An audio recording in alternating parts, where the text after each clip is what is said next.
I thought my husband didn't like me because I wasn't pretty, but he was gay and cheating with his best friend. His exposure was public. I've been married to Steven, 35, for 4 years. Our marriage is horrible and we live with his family.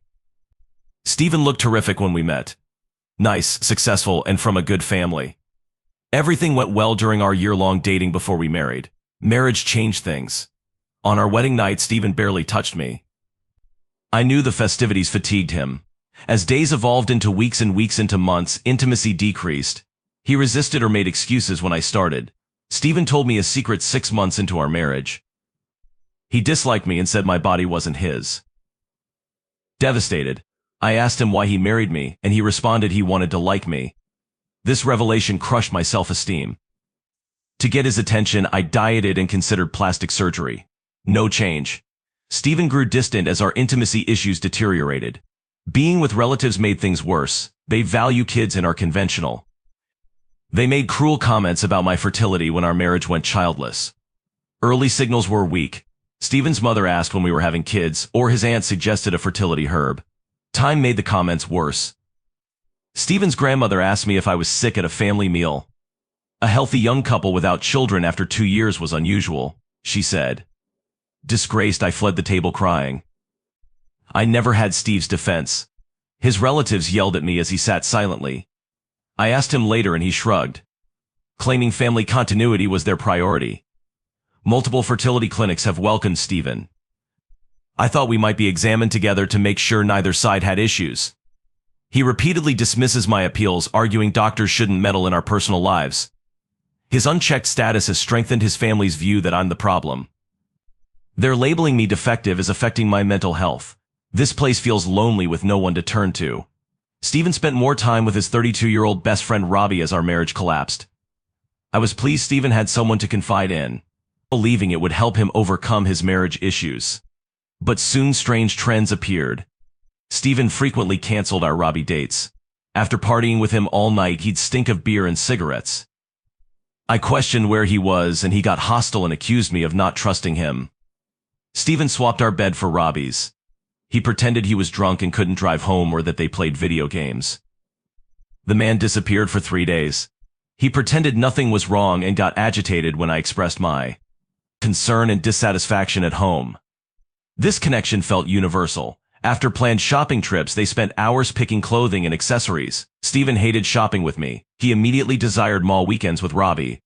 They planned holidays together. When I begged to attend, Steven dismissed it as a guy's outing or said 3 would be a crowd. I felt forced out of my marriage. The physical intimacy between Steven and Robbie concerned me. They embraced too long and seemed touchy.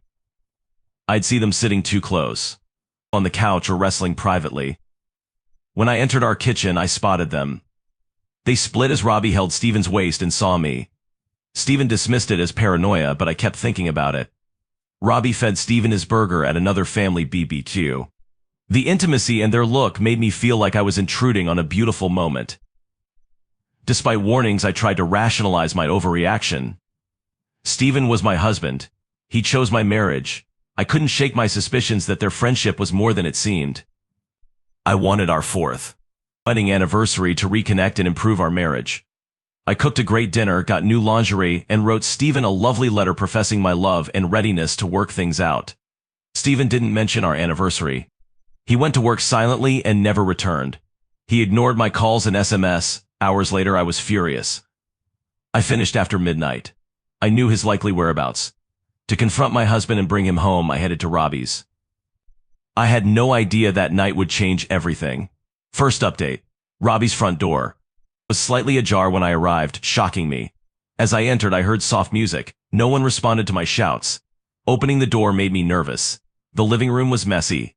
The floor was covered in half-eaten plates and beer bottles. Among the items was Steven's favorite shirt over a chair. So I called Steven and Robbie around the home. Near the bedroom, I heard laughter and muffled voices. My heart raced as I opened the door. Nothing could have prepared me for what I saw. Steven and Robbie slept naked together. They were too preoccupied to notice me. Their shock and shame when they saw me told it all. Totally numb, I stood. It was like time stopped. My worries became this terrible reality. My partner cheated with his best friend after 4 years. Steven leapt awake, covered himself quickly. He mumbled that they were drunk and things had gotten out of hand. His lies were clear in his eyes. Robbie sat pale and silent. He seemed more irritated than sorry about being caught. At the moment, I hated him most. Shock led to fury. To vent my pain, I wanted to yell and throw things. Lost my voice. I stood there trembling with anger and pain. Stephen reached out to touch. He stopped as I recoiled. Then he and Robbie begged me not to tell. They feared it would harm their lives, careers, and relationships. The audacity startled me. After ruining my world, they focused on themselves. They treated me like a pest. Then I decided. Turning, I exited the room quietly. Stephen called me. But I continued. My friend Sarah's house was my destination. Sarah was my best friend and only confidant since college. She didn't ask questions when I arrived at her door with tears and confusion at night. I was hugged and welcomed. Next week at Sarah's, I ate and slept little. I got many texts and missed calls from Stephen, his family, and Robbie. I couldn't answer any.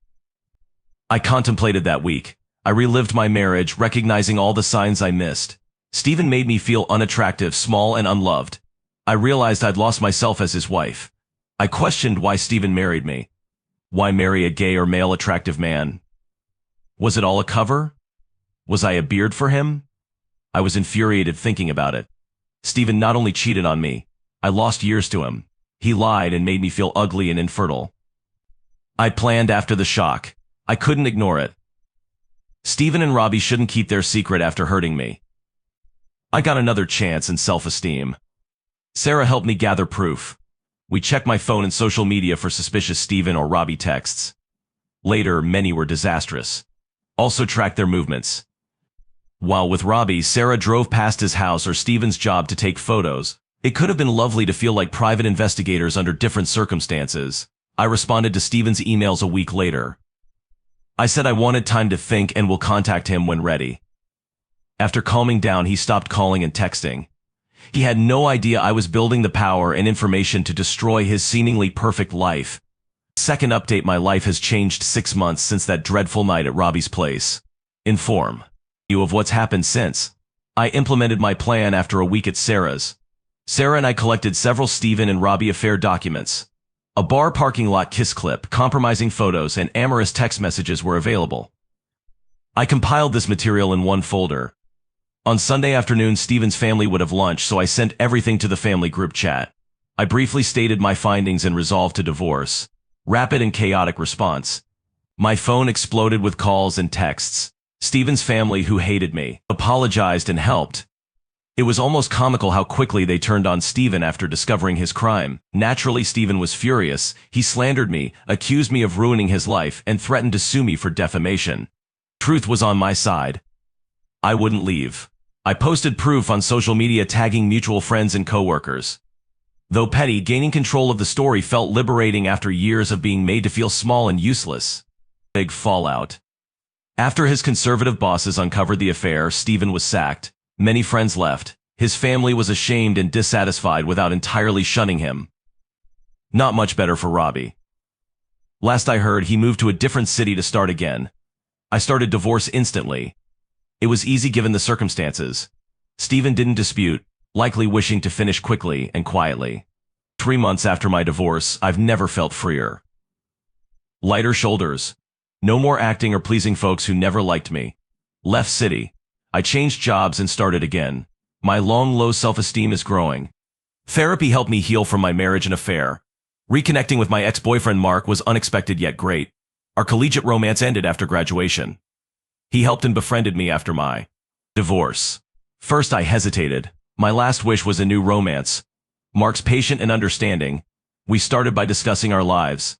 My undergraduate feelings for him reappeared slowly. We spent a terrific month dating. Mark respects and loves. Unlike Stephen, he makes me desired and respected. This excites me cautiously, however early. I'm delighted I uncovered Stephen and Robbie's affair. I was chastised for my loudness. I wanted to reclaim my story after years of deception and inadequacy. Now I know I wasn't my marriage's issue. I wasn't ugly or unlovable. Stephen's self and me deception was the issue. I wouldn't wish my pain on anyone, but I'm grateful for my tenacity and self-awareness. For those wondering if they're crazy for suspecting their partner of cheating. On instinct. You deserve honesty, respect, and love. Allow no one to denigrate you. I'm excited for this chapter. First optimism in years. and I like discovering who I am outside of being Steven's wife. Whatever happens with Mark, I'll be fine. I'm stronger and want love and respect.